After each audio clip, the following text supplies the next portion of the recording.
Hello and welcome again to the Writer Review. This is Eric the Red Writer, and this week we're going to be taking a look back at the 1996 comedy thriller titled The Cable Guy.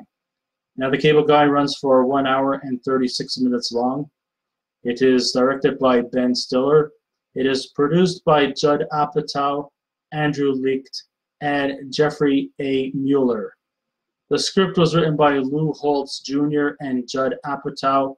The score was done by John Ottman, the cinematography by Robert Brinkman, and it was edited by Steve Weisberg. And the stars of the movie are Jim Carrey as the titular character, the Cable Guy himself, even though he goes most of the time by the name Chip Douglas. It also has Matthew Broderick in it. We also have Leslie Mann, Jack Black, Owen Wilson, George Segal, Diane Baker, Ben Stiller. Hey, this is pre-Brat Pack era type stuff with Jack Black, Owen Wilson, and Ben Stiller in this movie. We also have Eric Roberts, Charles Napier, and Jeaeane Garofalo. So even as the most absurd movies to ever come out, Jim Carrey can still find ways to make them all the more plausible. Before landing a role in The Cable Guy, Jim Carrey movies were surrealistically cartoon-like with nonsensical fare like The Mask, Dumb and Dumber, and Ace Ventura. And, just by mentioning cartoons, these three movies that I had aforementioned, which may even include Throw in the Riddler, they all are like launched after or named after cartoon characters. They eventually would become characters or were named or were made by cartoon characters. But now with age and experience, it is great that Carrey was trying out new films and new angles so that he wouldn't be regarded as a one-trick pony. The Cable Guy still has Carrey playing his usual over-the-top Elastic Man persona with the facial expressions and the goofiness that his character always seem to possess. But here he's now taking his act to more serious and at times darker territories than usual. And, he's not carrying the whole cargo on his own here. It is very well counterbalanced that the straight guy character was played to equal effectiveness as Matthew Broderick sort of plays the role as the Cable Guy's foil and plays off more like the straight character who could still provide some humor, just by getting his comeuppance all the time and trying to find his way out, which is where the humor comes from playing the straight guy. Just because you're the straight guy doesn't mean that you're just unfunny. You're just like misfortunate who's being laughed upon at his or her own expense. That's the way how a straight character goes. So in The Cable Guy, we have Jim Carrey. He plays the role of Chip Douglas, even though that may not be his real name. He is an aggressive but lonely cable installer who will hook you up with cable while at the same time trying to sabotage your private life just to make friends with you. He does that with not just with all his customers, only this time now the unfortunate victim is a recently divorced architect named Steve Kovacs, played by Matthew Broderick, who takes advantage to this Cable Guy by offering him free movie channels.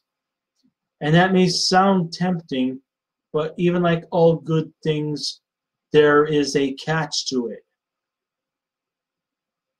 The sacrifices that Kovacs makes comes at the cost of nearly ending his relationship with his girlfriend, played by Leslie Mann, spending time in jail, and getting fired from his job.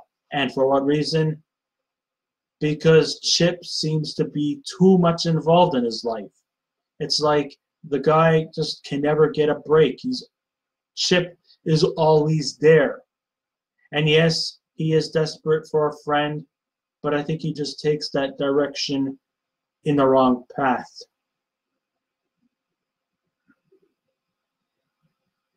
The whole debacle can get a little bit monotonous over time.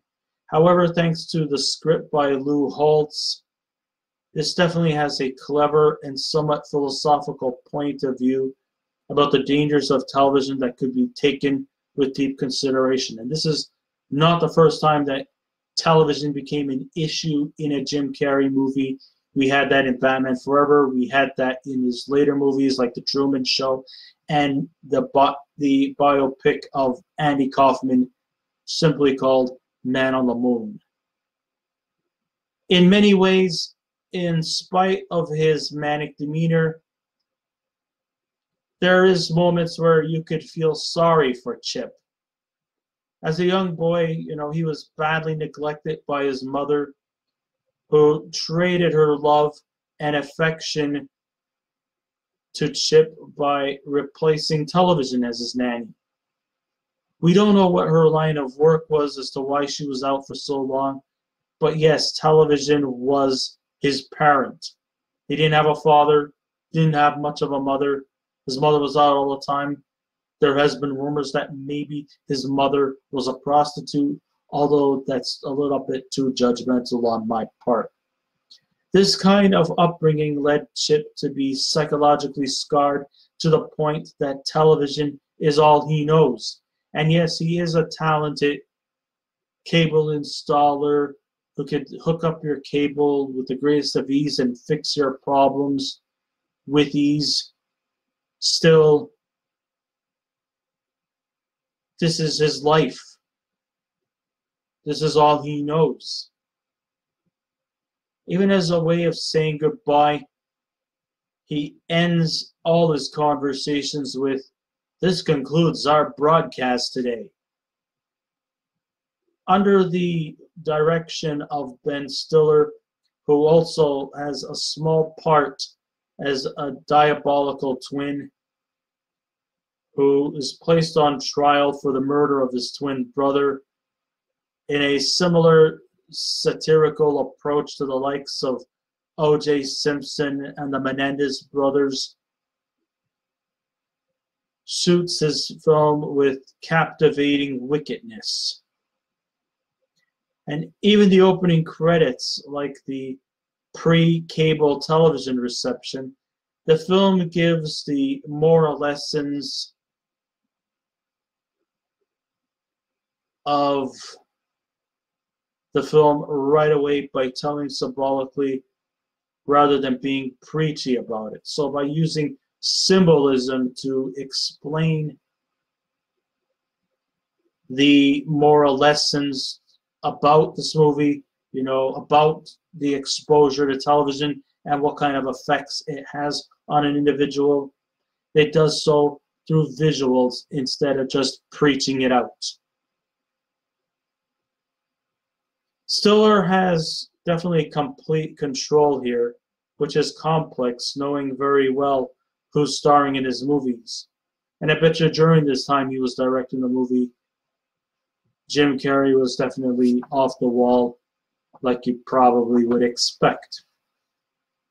The stern ways about Stiller's direction is why Carrey's performance is quite perfect for this movie. In real life, too, Carrey can be quite a scary guy at times, and that's because the man knows his surrounding, but manipulates people into thinking he exhibits erratic behavior because that's all he knows. We see that in later films that he can be subtle when he wants to be. I Love You, Philip Morris, The Eternal Rise of the Spotlight, The Eternal Rise of the Spotless Mind, I forget the name of the movie.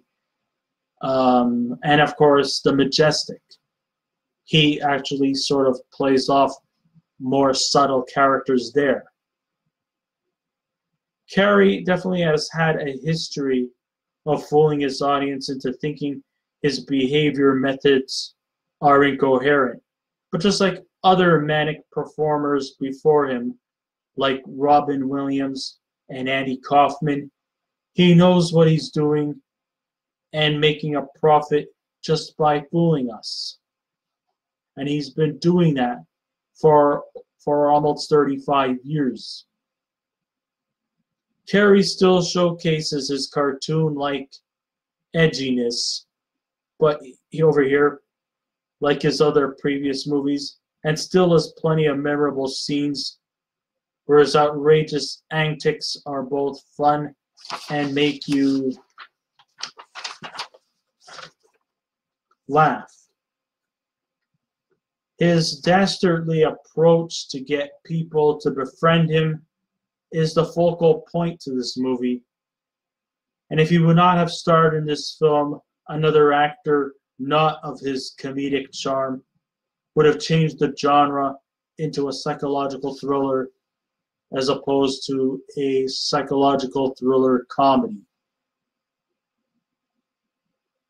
The funny scenes that I aforementioned included scenes where Chip takes Steve to medieval times theme restaurant and they've been served by wenches and starts jousting at the floor show. Although reluctant, Steve does give in and goes on to sport chainmail and gets perched on a horse. Broderick, who's played many off-the-wall characters himself before, is happily comfortable playing a straight character that counterbalances nicely to Carrey's manic ways, especially when he does a Hannibal Lecter impersonation using chicken skin. That was like really, really funny stuff. So although, this movie is definitely played for laughs, it is played for laughs in a very, very effective manner. But also at the same time, it's also along the fine lines of Hitchcock-type theme movies that had really branched out in the 90s, from Misery to The Hand That Rocks the Cradle to Single White Female to Unlawful Entry, even to some awful shit like The Good Son, amongst many other ones too. This movie is pretty much also in that same level as well, while still making it just as equally funny as it is thrilling. Now, would you consider Jim Carrey's character to be a villain? Maybe so. He does kind of have that villainy in him. But in some ways, you kind of feel sorry for the man and the tragic life that he went through. It just, breaks your heart. And I think that's what he was trying to do here. He was trying to take the approach to his role and try to make some different angles with it. And he does so, and he does it very, very effectively. Would I recommend this movie? Absolutely. Sure, I know him trying to constantly butt into Steve's life is a little bit cringeworthy sometimes, to the point where it becomes a bit monotonous and it just has been done to death. But the script was well disciplined by Lou Holtz, and the direction by Ben Stiller was very, very effective in its storytelling. So if I was to give this movie a scale out of 10, I would definitely give The Cable Guy an 8 out of 10. I highly recommend you all to see it. So I guess this ends my writer review. Thank you all for listening in. If you wish to subscribe to my channel, please feel free to do so. If you wish to leave a comment, go right ahead. But just remember the 3 simple rules: be kind, be courteous, and don't be rude. And I will be back again with another movie review. So until next time, this is Eric Red Rider saying, keep watching those movies, and I'll see you around. Goodbye.